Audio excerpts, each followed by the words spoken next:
Hi there, everybody. My name is Kaylee Miller. I am currently an elementary school teacher.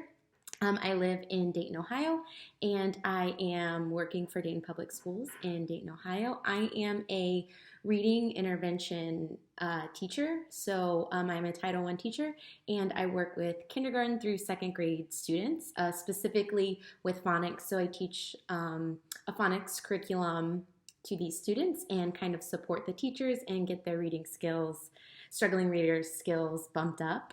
So I am currently getting my master's degree in reading instruction and education. So my kind of goal with this moving forward is to be a literacy coach or some sort of reading specialist. Um, so yeah, moving on to the next thing, that's a little bit about me. Moving on to the video that we watched.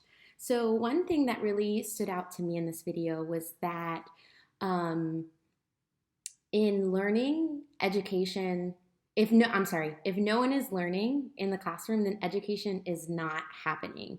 So, our education system should be focusing on the learning, and it's really not here in America. It's focusing on standardized testing.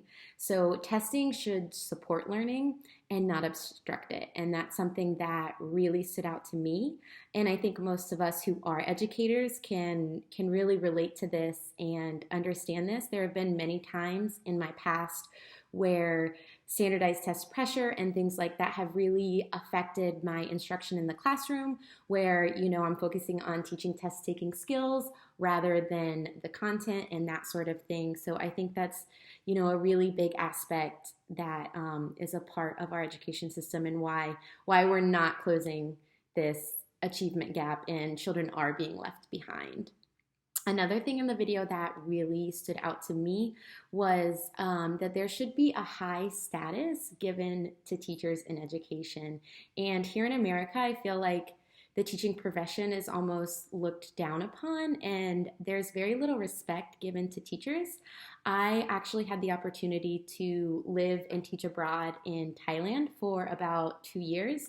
And honestly, my experience was very different as a teacher in Thailand than in America, especially in terms of respect. In Thailand, we were treated basically had the same status as like doctors, on the streets. You were very highly respected as a teacher, and in America I feel like that's really not the case. So I found it very interesting when he kind of touched upon that.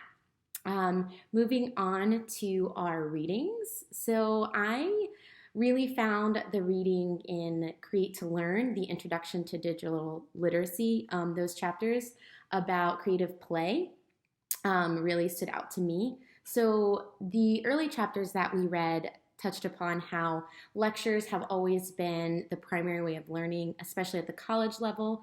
But today there are more and more emphasis being placed on creating things in order to learn rather than just sitting and listening and kind of regurgitating. So specifically, some ways that we are creating to learn is through media. And when we create through media, we are internalizing our knowledge deeply because we own it, because we created it. This chapter also discussed how many people believe that creative people are like special or different or really unique, but the truth is that everyone can be creative. And I felt like this is really relating to my life and my career right now as a teacher. Here we are going back virtually, starting the school year for the first semester online, and I've really been stressing about creating my classroom. And as I compare to other teachers and things, I'm like, oh, they are so much more creative than me. I'm not a creative person. My classroom is boring. So I'm really feeling like I could be doing a lot more and I'm not creative enough. So this chapter just kind of reinforced to me that you can be creative, and just what you have to do is to get out there and just try new things and not be afraid of it. So it also discussed how creativity happens when people expand their capacity for ambiguity and uncertainty.